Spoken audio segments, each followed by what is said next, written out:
로마서 5장 1절에서 11절 우리 한 절씩 교독하겠습니다. 그러므로 우리가 믿음으로 의롭다 하심을 받았으니 우리 주 예수 그리스도로 말미암아 하나님과 화평을 누리자.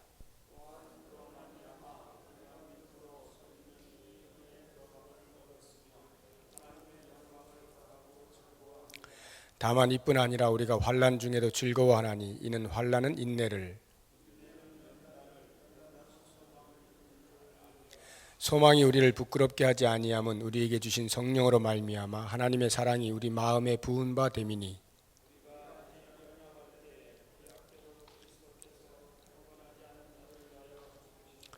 의인을 위하여 죽는 자가 쉽지 않고 선인을 위하여 용감히 죽는 자가 혹 있거니와,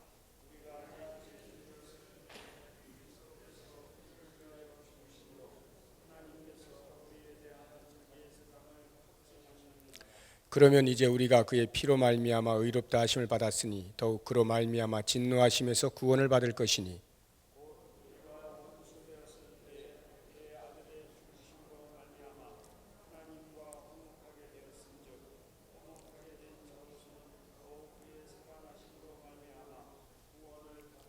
같이 읽습니다. 그뿐 아니라 이제 우리로 화목하게 하신 우리 주 예수 그리스도로 말미암아 하나님 안에서 또한 즐거워하느니라. 아멘. 이제 제가 다시 금요일에 이제 말씀을 전하겠는데 제가 없는 사이에 다시 원위치 하신 것 같습니다. 기억나세요? 앞으로 오시는 거고 양쪽은 앉지 않으시는 거고, 그래서 금요일은 좀 집중해서 같이 마음을 모아서 그렇게 기도했으면 좋겠어요. 흩어져 있으면 아무래도 기도하시는데, 물론 옆 사람 기도 때문에 내가 기도 못한다 하시는 분 혹 있을런지 모르겠지만 그거 훈련하셔야 됩니다.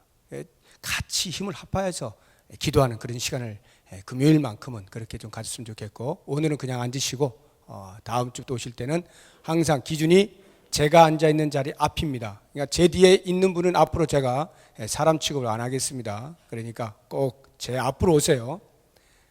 이게 해도 안 되면 제가 마지막 방안이 있긴 해요. 근데 그렇게 안 하고 싶은데 정말 안 되면 제가 강제로 하는 수가 있긴 있어요.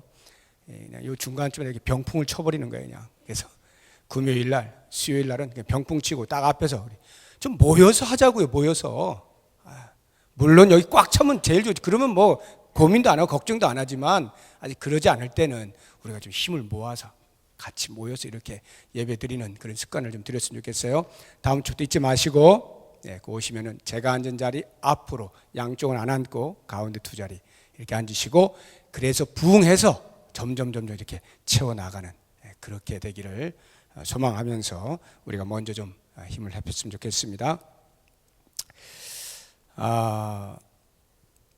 오늘은 예수님께서 돌아가신 날을 기념하는 고난주간의 또 금요일입니다. 금요일 저녁 시간이 예수님께서 십자가에서 못 박히셔서 운명을 달리하신 것이 오후 3시였죠.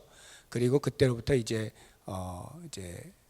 십자가에서 내려져서 그 무덤에 들어간 그 시간들입니다. 지금이 그와 같은 예수님의 그 고난을 생각하면서 오늘 우리가 이 로마서 5장에 있는 말씀을 가지고 하나님과 화평을 누리자라고 하는 제목으로 좀 생각을 해봤으면 좋겠는데, 1절에 보면 그러므로 우리가 믿음으로 의롭다 하심을 받았으니 우리 주 예수 그리스도로 말미암아 하나님과 화평을 누리자 이렇게 되어 있죠. 우리가 믿음으로 의롭다 하심을 받았기 때문에입니다. 믿음으로 의롭다함을 받은 그것에 대한 결과가 하나님과 화평을 누린다는 것입니다. 근데 우리나라 말로 이렇게 화평을 누리자라고 해서 이렇게 권면을 하는 것 같이 들리잖아요. 그렇게 합시다라고 하는 것 같지만 사실은 그런 의미보다는 선포적 의미가 훨씬 강해요. 우리가 믿음으로 의롭게 되었으니까 이제는 우리가 하나님과 화평을 누리고 있는 것입니다. 이렇게 선포하는 거예요. 우리는 하나님과 화평한 관계에 있는 사람입니다. 이제 우리는 하나님과 화평하게 살고 있습니다. 이렇게 선포를 하고 있는 것입니다. 이 하나님과 화평을 누린다는 것이 어떤 의미인가? 우리가 원래는 하나님과 화평함을 누릴 수 있는 관계가 아니었다는 것이죠. 그런데 믿음으로 의롭게 되어지면서 그 관계가 회복이 되어져서 하나님과 화평케 되었다라고 하는 것입니다. 마치 죄인이 감옥에 갇혀 있는데 그 사람을 위하여 누군가가 변호하여 나섰습니다. 그래서 그 변호사의 노력을 통하여서 이 사람이 이제 죄로부터 이제 건짐을 받고 이제 무죄를 입증을 받고 자유인이 된 것을 생각해 보면 감옥에 죄인의 신분으로 갇혀 있던 것이 하나님과 대적의 관계에 있는 것입니다. 그런데 그 죄가 무죄로 입증이 되어지게 되면서 자유하게 되면서 하나님과 화평케 되었다. 그 죄인은 나라에 대하여서 죄를 지어 감옥에 갇혔을 때는 그 나라에 대하여 반역하는 행위고 범법자로 있는 것입니다. 그러니까 그 나라 사람임에도 불구하고 그 나라와 관계가 온전치 못하죠. 그런데 그 죄가 무죄로 입증이 되어서 자유인이 되면 더 이상 그 나라에 대하여 그와 같은 범법자의 신분으로 있지 아니하고 그 나라의 통치에 아무런 결격 사유가 없는 자유를 누리며 살 수 있게 되는 것입니다. 마치 우리가 하나님과 화평을 누린다는 것이 이와 같은 거예요. 하나님의 통치 아래 있던 우리들이 범법을 함으로써 하나님과 대적의 관계에 있게 되었어요. 하나님 나라에 속해 있으면서도 더 이상 하나님 나라 사람이라고 말할 수 없는 그런 범법자의 삶을 살고 있던 우리가 믿음으로 의롭게 되는 것과 함께 그것으로부터 자유함을 얻게 되었어요. 그래서 그 하나님 나라의 통치 안에 다시 들어올 수 있는 신분이 되었다라고 하는 것이 하나님과 화평하게 누리자라고 하는 말의 의미입니다. 그러니까 하나님과 화평을 누린다는 것은 우리의 신분이 하나님과 만나도 될 만한 신분으로 바뀌었다라고 하는 거예요. 그렇다고 하면 우리가 왜 하나님과 만날 수 없는 관계였는가? 하나님이 거룩이신데 거룩하지 않은 죄와 짝하여 죄의 종노릇하여 살고 있었기 때문에 우리가 하나님께 대하여 범법한 것이고 하나님의 통치 아래 있을 수가 없게 되어진 것이고 하나님으로부터 대적의 관계 속에 놓여 있었던 것이죠. 그러한 우리가 믿음으로 의롭게 되어지면서 그것이 회복되어져서 하나님과 화평케 되었다. 하나님으로부터 더 이상 죄인이라는 말을 듣지 않고 자유를 누리며 살 수 있게 된 것, 이것이 하나님과 화평을 누린다라고 하는 말의 의미인 것입니다. 우리가 가장 전능하신 하나님, 만왕의 왕 되시고 온 우주의 통치자가 되시는 그 하나님과 화평하게 된다는 것보다 더 중요한 것이 어디 있겠어요? 그것보다 더 우리가 긴급한 사항이 어디 있겠어요? 이것이 해결되면 나머지는 이제는 뭐 시간 문제 아니겠습니까? 그래서 이 하나님과 화평케 되었다고 하는 사실에 대한 인식이 대단히 중요한 것입니다. 이런 하나님과의 화평은 과연 어떻게 해서 이루어질 수 있었는가? 믿음으로 의롭다함을 여기게 된 것은 과연 누구로 말미암아서인가? 오늘 본문의 말씀은 예수 그리스도로 말미암는다라고 계속하여 강조하고 있습니다. 5번씩이나 반복을 하고 있는데 예수 그리스도로 말미암아, 예수 그리스도로 말미암아, 예수 그리스도로 말미암아 우리가 하나님과 화평을 누리게 되었습니다. 이 예수 그리스도께서 무엇을 하셨길래 그리스도로 말미암아서 우리가 그 모든 죄로부터 자유함을 얻게 되었는가? 그리스도께서 하나님을 향하여 화목 제물이 되어 주셨기 때문입니다. 이미 알고 있는 것처럼 이스라엘 백성들이 하나님 앞에 가까이 나아가기 위해서는 다른 방법이 없어요. 죄인된 신분으로 하나님께 나아갈 길이 없어요. 그러니까 하나님께서 임시 방편적으로 마련해 놓으신 것이 짐승을 죽여서 그 짐승에게 일시적으로 죄를 전가시키고 일시적으로 죄 없다함을 여기게 만들어 놓고 만날 수 있게 해주신 것입니다. 그것이 바로 지성소잖아요.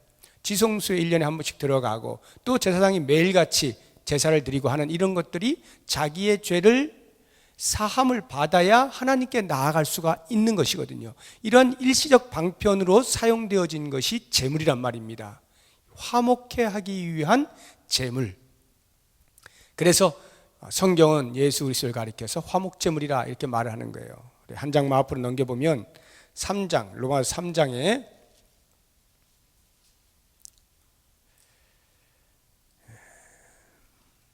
25절 보십시오. 3장 25절. 이 예수를 하나님이 그의 피로써 믿음으로 말미암는 화목 제물로 세우셨으니, 하나님께서 예수 그리스도를 화목 제물로 세우셨어요. 화목 제물로 받으셨기 때문에 우리의 죄가 사함을 얻게 되어진 것입니다. 하나님과 화평하게 된 거예요. 짐승을 죽여서 죄를 전가시킬 때 그 일시적인 순간에 이스라엘 백성들은 하나님과 화평을 누리는 것입니다. 그래서 그 일을 행하고 지성소에 들어가서 하나님께서 베푸시는 은혜를 받는 것입니다. 그래서 그 법궤 뚜껑을 뭐라고 부른다고요? 속죄소, 속죄를 시켜준다라고 해서 속죄소라고도 하고, 시은좌, 베풀시 은혜은, 은혜를 베푸신다. 하나님이 거기에 앉으셔서, 거기에 임재하셔서 백성들의 은혜를 베푸신다는 거예요. 은혜를 베풀 때에 백성들이 죄가 있으면 안 돼요. 만나질 못해요. 그러니까 그 죄사하는 화목제물을, 번제를 다 하고 그리고 왔을 때에 거기에서 하나님께서 드디어 화평케 되어진 백성들을 향하여서 은혜를 베풀어 주시는 것입니다. 그래서 시은좌예요. 이렇게 지성소를 통하여서 이스라엘 백성들이 일시적으로, 임시적으로 누렸던 그 하나님과의 화평이 이제는 그리스도의 단 한 번의 죽으심을 통하여서 영원한, 다시는 반복하지 아니하는 화목제물이 되심으로 우리가 영구히 하나님과 화평하게 된 것입니다. 얼마나 놀라운 사건입니까? 우리가 십자가를 생각할 때에 그 십자가의 은혜라고 하는 것이 바로 이와 같은 거예요. 단 한 번의 사건으로 더 이상 우리가 반복하여 하나님과 화평하게 하는 어떠한 행위를 할 필요가 없게 되어진 것입니다. 이것이 얼마나 중요한지 몰라요. 예수님의 십자가의 능력은, 십자가의 가치는 단 한 번으로 모든 인류가 더 이상 하나님과 화평케 하기 위한 또 다른 행위를 할 필요가 없게 만들어 놓으신 능력이 십자가의 능력입니다. 그 십자가에서 돌아가신, 우리를 위하여 희생하신 그 가치가 얼마나 크냐라고 하는 것은 우리가 아무런 가치가 없는 상태에서, 아무런 근거를 찾아볼 수 없는 상태에서 바로 그 사람을 위하여 희생해 주셨다고 하는 가치입니다. 가치 없는 것을 위하여 희생하는 가치를 얼마로 쳐야 됩니까? 그것이 바로 예수님께서 십자가에서 보여주신 가치예요. 그 희생입니다. 성경이 우리에게 이야기하고 있지 않습니까? 예수님께서 십자가에 달리실 때, 그래서 우리에게 그 크신 사랑을 보여주실 때, 죄사함의 은총을 주시고 하나님과 화평케 하게 하는 은혜를 주실 때 과연 우리는 어떠했느냐라고 하는 우리의 상태를 이야기해 주고 있지 않습니까? 6절을 한번 보시죠. 우리 같이 한번 읽어보겠습니다. 6절 시작.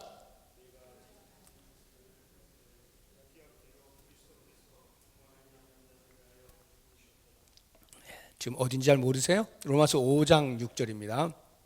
5장 6절 다시 한번 해보겠습니다. 시작.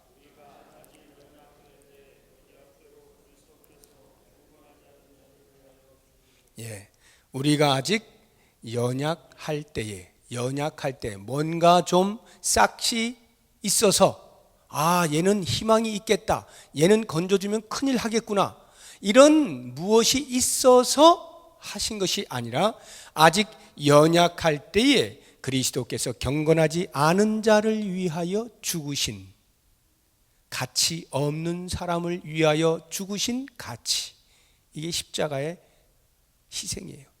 8절 한번 보시죠. 8절 시작.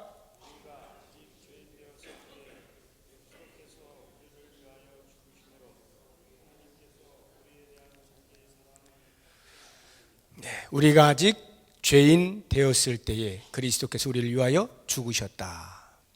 우리가 죄인 되었을 때 이제 죄를 거의 다, 죄 삭을 거의 다 치르고 이제는 자유인이 될 만한 어떤 기미가 보일 때, 모범수 같이 되어 보일 때, 그때가 아니라 죄인이었을 때 그리스도께서 우리를 위하여 죽으셨다는 거예요. 마지막으로 10절 한번 보시죠. 10절 시작. 곧 우리가 원수 되었을 때 그의 아들의 죽으심으로 말미암아 하나님과 화목하게 되었은즉, 거기까지만 하겠습니다. 우리가 원수 되었을 때 그의 아들의 죽으심으로 말미암아. 우리의 상태는 하나님과 원수되어 있던 바로 그때에 그리스도께서 십자가에서 죽으신 거예요. 그러니까 주님이 죽으신 것은 주님께서 대신 죽어주실 만한 아무런 가치를 가지고 있지 아니한 인간의 상태일 때 주님께서 십자가에 달리셨다는, 이것이 우리에게 보여주는 십자가의 가치예요. 그렇기 때문에 우리는 그 앞에서 말할 수 없는 감격을 가질 수밖에 없는 것이고 할 말을 잃어버리는 것입니다. 그런데도 불구하고 우리가 가끔씩 하나님과 화평하게 된 우리들의 상태를 제대로 인식하지 못한 채 여전히 우리에게 있는 또는 우리에게 있었던 혹시 우리가 지을지도 모를 죄에 대한 책임, 죄책감으로 인하여서 시달리고 있는 사람들이 가끔 있어요. 하나님과 화평하게 되었다고 하는, 믿음으로 의롭게 되어진, 그리스도로 말미암아 하나님과 화평하게 되어진 우리의 존재, 가치를 제대로 인식하지 못한 채 여전히 죄책감으로 시달리는 사람들이 있어요. 이런 경우는 참 말리기가 힘듭니다. 왜냐하면 그것이 나도 모르게 찾아오는 걸 어떻게 합니까? 라고 하는 것이거든요. 나도 모르게 그 죄책감으로 내가 시달리는 걸 어떻게, 내가 하려고 해서가 아니라 그렇게 되는 걸 어떻게 합니까? 라고 하는 거거든요. 근데 한번 잘 생각해 보세요. 제가 얼마 전에 영화를 봤는데 그랜 토리노라고 하는 영화입니다. 클린트 이스트우드, 연세 드신 분들은 다 한 번씩 들어보셨을 텐데 옛날에 뭐 서부 영화 할 때 잘 나오던 사람이죠. 그 클린트 이스트우드가 제작도 하고 연출도 하고 주인공도 하고 했던 영화가 그랜 토리노라고 하는 건데요. 뭐 다 이야기할 수는 없고 이겁니다.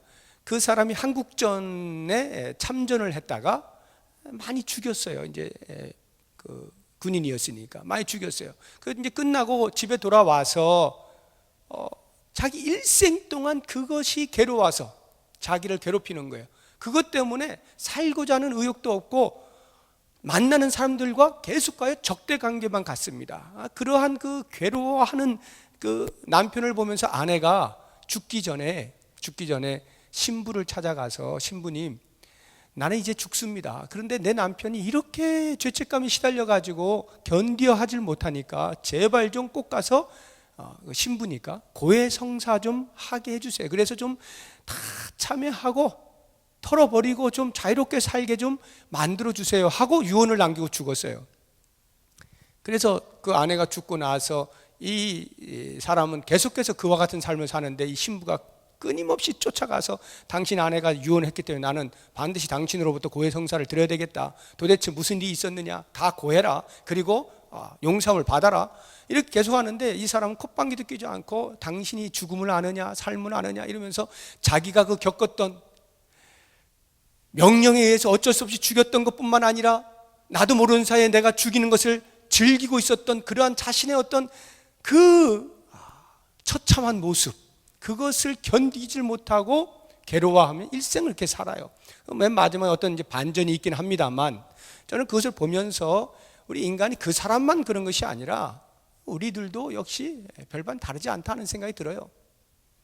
어떤 과거에 내가 크게 지었던 어떤 죄가 계속해서 나를 붙잡고 있다거나 그리스도를 알면도 불구하고 그리스도를 영접했음에도 불구하고 하나님과 화평케 되었음에도 불구하고 그것을 말씀을 통하여 믿고 있음에도 불구하고 여전히 내 감정이 거기에서부터 노임을 받지 못하고 계속 그걸 붙잡고 같이 가는 무거운 짐을 지고 간다, 이런 말입니다. 저는 이런 생각을 해봤습니다. 왜 이러한 죄책감이 있을까? 또 하나의 자기의다라는 생각이 들어요. 또 하나의 자기의. 무슨 말이냐면 내가 이만큼의 죄를 지었기 때문에 적어도 내 양심상 내가 그것을 이제 나는 죄 없어. 비록 예수님께서 나의 모든 죄를 사해 주셨다고 말씀은 하시지만 난 이제 그래 죄 없는 거야 라고 하기엔 너무나 뻔뻔스럽다. 나는 그 죄에 대한 책임으로 어느 정도 시달려야만 된다라고 생각하는 자기의 의가 자기도 모르는 사이에 발동하면서 그 시달리는 것 자체에 대하여서 어쩌면 그래서 그것 때문에 살 수 있을런지 모르겠다 하는 생각을 해보는 겁니다. 이렇게 죄책이라고 하는 게 무서워요. 한번 우리를 올가매면요 그것으로 떠날 줄 모릅니다. 그래서 우리가 끊임없이 그리스도의 십자가가 우리의 과거와 현재와 미래의 모든 죄를 다 짊어지시고 돌아가신 것이다라고 아무리 말씀하고 있어도 하나님의 말씀을 통하여서 선포함을 듣고 내가 믿는다라고 고백하고 눈물도 흘리고 하면서도 한순간 그 죄책의 감정이 들어오게 되면 거기에 휩쓸려 가지고 다시 예수님이 정말로 십자가에서 그 모든 일들을 다 하실 수 있었을까라고 하는 잠재된 의심을 하게 된단 말입니다. 얼마나 무서운지 몰라요. 그런데 우리 주님의 십자가의 은혜는 바로 그것까지도 짊어지시고 돌아가신 십자가예요. 우리가 그걸 보게 되면 이제 우리에게 죄책이라고 하는 것이 다가와서 우리의 감정을 건드리려고 할 때마다 나를 보는 순간 우리는 100% 넘어집니다. 나를 보면 100% 넘어지게 돼 있어요. 왜냐하면 나는 그런 죄책에 시달려도 마땅할 만큼의 죄인이라는 생각이 드는 거예요. 자기 양심이 그렇게 말을 하고 있거든요. 그러니까 자기를 보는 순간에 죄책으로부터 해방될 수 있는 길은 없습니다. 어느 누구도. 오직 한 길인데요. 오직 한 길인데 그리스도의 십자가의 가치, 십자가의 사랑의 크기, 희생의 가치가 무엇이냐라고 하는 것을 오늘 말씀을 통하여서 그 가치는 가치 없는 나를 위해서 내가 하나님과 원수 되었을 바로 그때에 돌아가신 십자가의 가치다 라고 하는 것을 기억한다면 내게 있는 죄책이야 말해 무엇하겠습니까? 가치 없는 자를 위해 돌아가신 분이 그 후에 갖게 되어진 죄책감 때문에 그 십자가의 희생의 가치가 절하가 되어서야 되겠어요. 우리가 그러한 것으로 인하여서 내 감정이 끌려갈 때마다 다시 그리스도의 십자가를 보십시오. 그리스도의 십자가를 보세요. 나를 보지 마시오. 십자가를 보세요. 십자가의 가치가 무엇인가를 정확히 인식하십시오. 그리고 그 앞에 우리가 할 일은 감사할 일인 거예요. 이렇게 그리스도의 십자가, 그리스도로 말미암아서 우리가 원수 되었을 때 하나님과 화평하게 되어진 이 사실을 꼭 기억을 하십시오. 그러면 그 화평하게 된 자는 우리의 신분으로만 하나님 앞에 자유인으로 설 수 있는 것이 아니라 한 걸음 더 나아가게 돼 있어요. 그래서 우리의 일상의 삶에서 화평하게 되어지는 결과들이 나타납니다. 하나님과 화평하게 사는 사람의 결과는 한마디로 이야기하면 즐거움이에요. 기쁨입니다. 11절 한번 보십시오. 그뿐 아니라 이제 우리로 화목하게 하신 우리 주 예수 그리스도로 말미암아 하나님 안에서 또한 즐거워하느니라. 또한 즐거워하느니라. 화평하게 되어졌을 뿐만 아니라 그 화평의 결과로 우리의 일상의 삶이 즐거워져요. 무엇으로 그렇게 즐거워질까? 첫 번째, 죄 용서를 받았으니까 즐겁죠. 얼마나 무거운 죄의 짐을 지고 살았습니까? 그런데 그 무거운 모든 죄짐을 주님께서 대신 담당하셨다고 하는 것, 그래 죄사함을 받은 이 존재로 살아가는 용서함의 기쁨, 즐거움이 있는 거예요. 영원히 멸망할 수밖에 없었던 존재가, 죽어있던 존재가 그리스도로 말미암아 새로운 생명으로 탄생되어지고 영생을 선물로 받게 되어진 이것이 우리에게 기쁨이 아니고 무엇이겠어요? 여러분, 여러분의 마음 가운데 있는 한번 주님께 주신 그 생명을 생각해 보세요. 주님께서 나에게 영생을 선물로 주셨다고 하는 이 사실, 이것이 얼마만큼 기쁩니까? 우리는 얼마만큼 기뻐하나요? 새 차를 산 것보다 기뻐할 수 있을까요? 새 집을 장만한 것보다 기뻐할 수 있을까요? 이 땅에서 잠시 누릴 수 있는 것들을 얻는 것보다 만약 내 안에 있는 영생이 덜 기쁘다면 이것이야말로 얼마나 황당한 일이 되겠습니까? 벤츠와 그것도 뭡니까? 그거 BMW 이거 공장으로 안겨주어도 내 안에 있는 영생의 기쁨보다 비할 수가 없는 것임을 고백할 수 있어야 하는 것이 내 속에 있는 영생의 기쁨이에요. 죄사함의 은총에 대한 기쁨입니다. 이 기쁨이 하나님과 화평하게 되어지면서 우리에게 주어지게 되어 있다는 거예요. 그래서 우리는 마땅히 그와 같은 기쁨을 누리며 사는 사람들이에요. 누리며 사는 사람들. 그래서 대부분의 우리의 얼굴에는 웃음이 있어야 돼. 대부분의 경우에 언제나 있으면 좋겠지만 가끔 그러지 못할 때가 있어요. 그러지 못할 때가 이제 나오는데, 그러나 대부분의 경우에는 이런 기본적인 생각 자체로 우리의 얼굴은 좀 스마일이 돼야 됩니다. 스마일이. 저도 이게 안 돼요. 이 웃는 얼굴, 기본적으로 웃는 얼굴이 잘 되는 분들 계신데 참 그건 축복입니다. 그런데 우리 그리스도인들은 그게 하나님과 화평하게 되면서 이게 돼야 돼요. 이게 안 되면 연습도 해야 됩니다. 내 안에 있는 생명을 생각하면서 내가 누리고 있는 이 영생의 기쁨을 생각하면서 얼굴로 좀 표현이 돼야 돼요.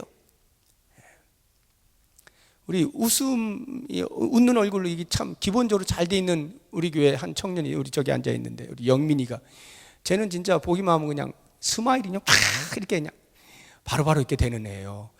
영생의 기쁨이 있어서 그런 건지 어쩐 건지 어떻습니까?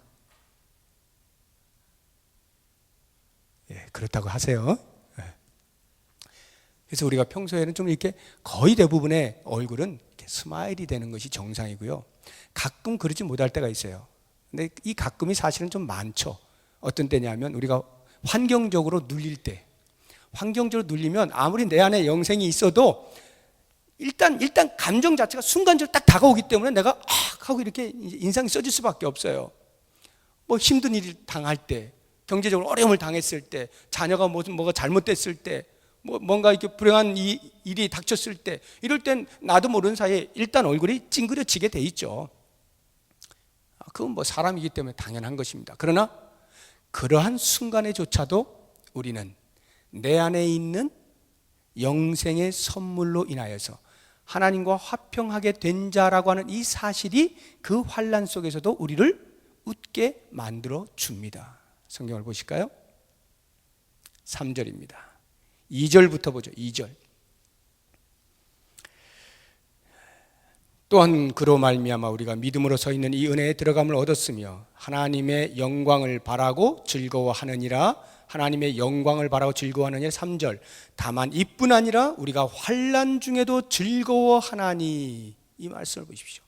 환난 중에도 즐거워할 수 있는 이유가 뭐냐? 환난이 아무렇지도 않기 때문에? 아니요. 그 무게는 그대로 있는 겁니다.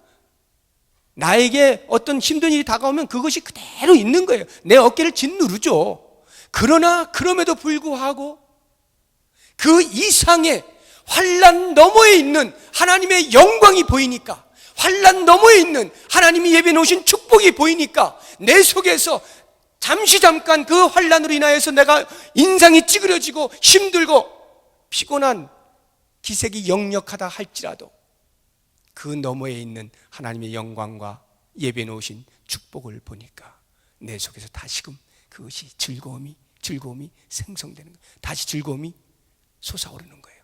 그러면서 이겨 나가는 것이거든요. 이게 십자가의 은혜입니다. 십자가를 정확하게 경험한 사람은 바로 이와 같은 삶이 가능해요. 그래서 아무리 주변에서 짓눌러 오는 그러한 억압이 있다 할지라도 거기에 그대로 주눅든 채, 그래서 난 죽었구나, 이렇게 사는 사람이 아니라 내 영혼을 올가맬 수 없는 이 영혼의 자유함을 가진 자, 하나님과 화평하게 된 자의 놀라운 특권으로서 주어지는 그 속에서의 웃음, 기쁨, 즐거움이 곧 일어나게 되는 거예요. 그래서 예수 믿는 사람이 무섭다는 거예요. 세상 사람은 알 수 없는 비밀이, 왜 저 사람들 저렇게 웃을 수 있을까? 왜 저렇게 견뎌낼 수 있을까? 라고 하는 그 비밀이 바로 십자가에 우리를 위하여 흘리신 그 희생의 가치 때문이다 라고 하는 것입니다. 사랑하는 여러분, 오늘 우리가 그 십자가의 의미를 묵상하면서 주님께서 우리를 위하여 돌아가셨다라고 할 때 그 의미가 무엇인가? 나를 하나님과 화평하게 만들어 놓으신, 그래서 하나님과 친구 되게 할 뿐만 아니라 하나님의 자녀의 권세를 누리게 하시는 이 은혜가 무엇인가? 그래서 나는 과연 어떠한 삶을 살아야 하는가? 내 일상의 삶이 과연 무엇으로 하나님과 화평케 된 자를 증명하며 살 것이냐? 라고 하는 것들을 오늘 이 밤에 깊이 묵상하시면서 주여, 제 얼굴에 하나님의 화평의 근거가 있게 해주십시오. 하나님의 화평의 열매가 있게 해주십시오. 그래서 우리 교회 사람들은 서로 이렇게 지나가면서 만날 때마다 항상 활짝 웃으면서 인사하고 보듬어주고 위로하고 격려하고 세워주고, 그래서 힘을 얻고 하나님의 사람으로 하나님과 화평케 된 자로서의 권세를 누리며 사는 귀한 복이 우리 모두에게 있기를 주의 이름으로 축복합니다. 기도하겠습니다.